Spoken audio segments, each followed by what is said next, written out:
Hola, en este video vamos a hablar sobre el balance de la materia y la energía. Es un tema interesante porque es una herramienta que nos permite entender cómo entra, cómo se transforma y cómo sale la materia y la energía en cualquier sistema. Es importante porque con él podemos diseñar, optimizar y controlar procesos asegurándonos de que funcione de una manera eficiente, económica y sustentable.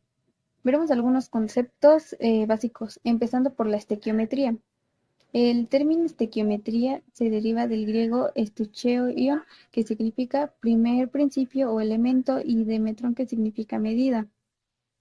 La estequiometría estudia las relaciones cuantitativas entre los elementos y compuestos cuando estos experimentan cambios químicos y establece las proporciones en que las especies químicas intervienen en una reacción.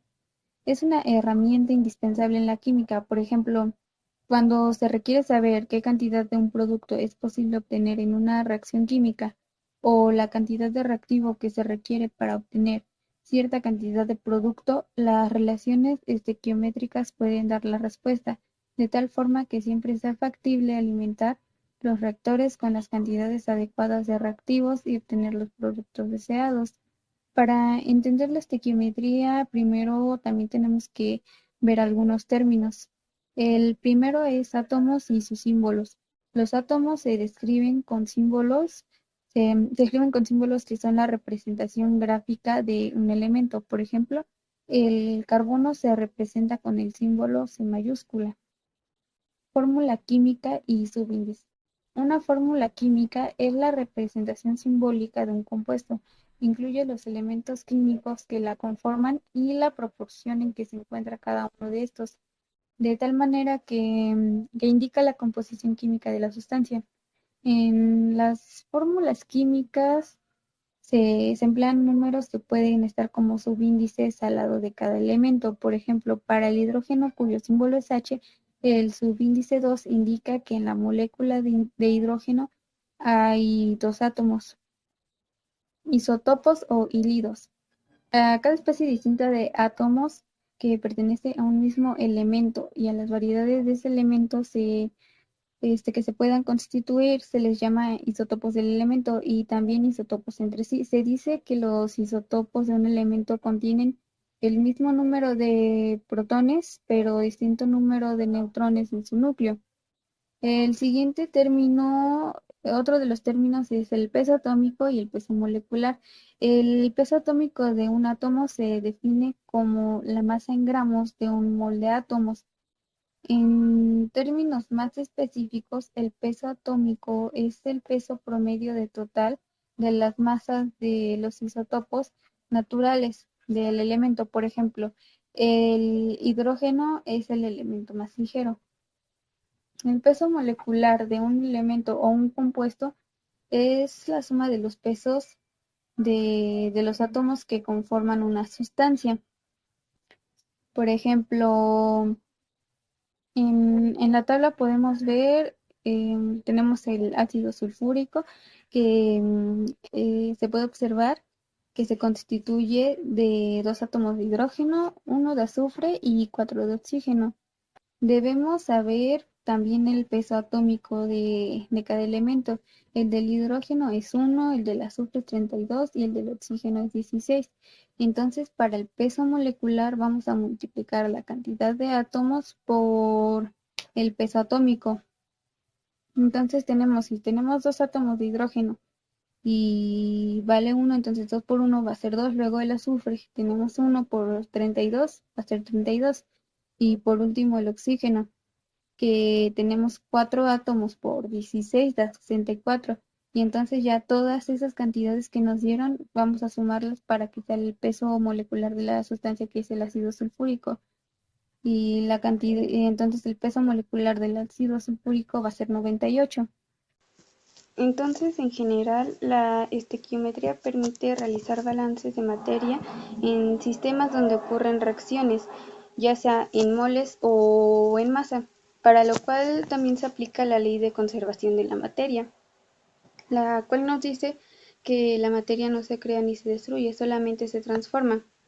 Así, al conocer las cantidades que se tienen al inicio del proceso o al final, es posible determinar la composición en por ciento masa, por ciento volumen, presiones y volúmenes parciales, y peso molecular de la mezcla, entre otras propiedades del sistema. Con eso terminamos lo de estequiometría. Ahora, reacción química. ¿Qué es una reacción química? Es un proceso en el cual intervienen reactivos o materias primas para generar productos y en el que se efectúan cambios estructurales de la materia de las especies participantes a través del rompimiento y la formación de enlaces químicos.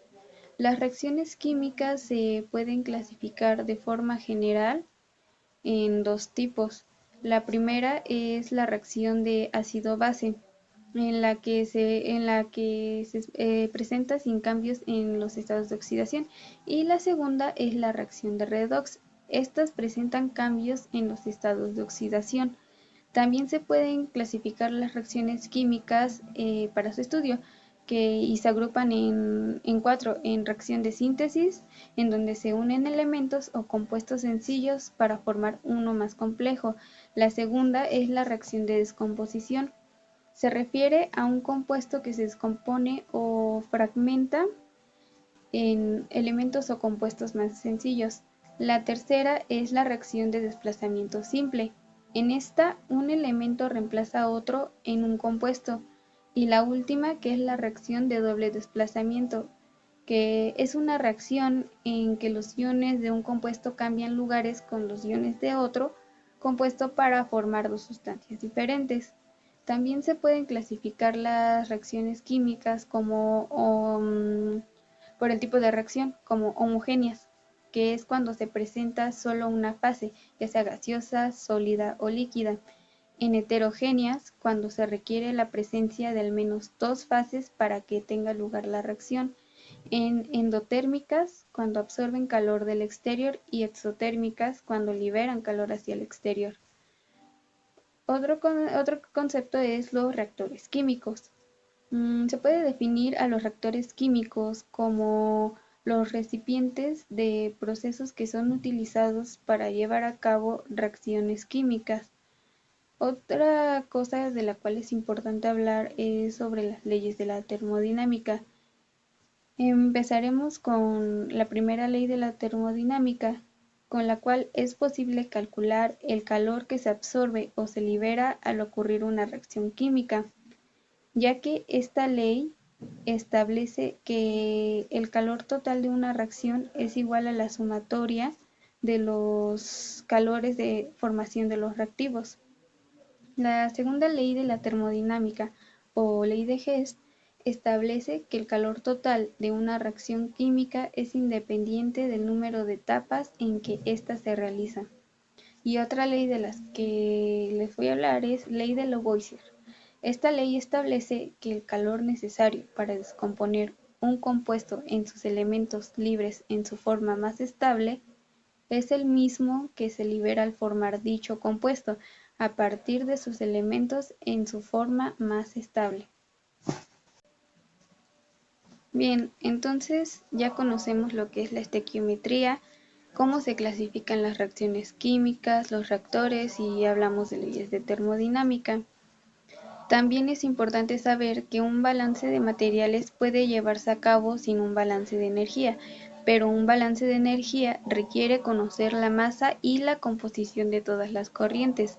Toda reacción química tiene sus proporciones características, las cuales se determinan por medio de fórmulas químicas, ecuaciones, pesos atómicos y moleculares. Asimismo, se determina qué y cuánto se utiliza y se produce, es decir, la cantidad de materia que entra en juego. Entonces, el balance de materia y energía es una de las herramientas más importantes dentro de la ingeniería y de los procesos industriales, ya que nos permite conocer con precisión lo que entra, lo que sale y lo que ocurre dentro de un sistema, ayudándonos a diseñar, controlar y optimizar procesos de manera eficiente y sustentable.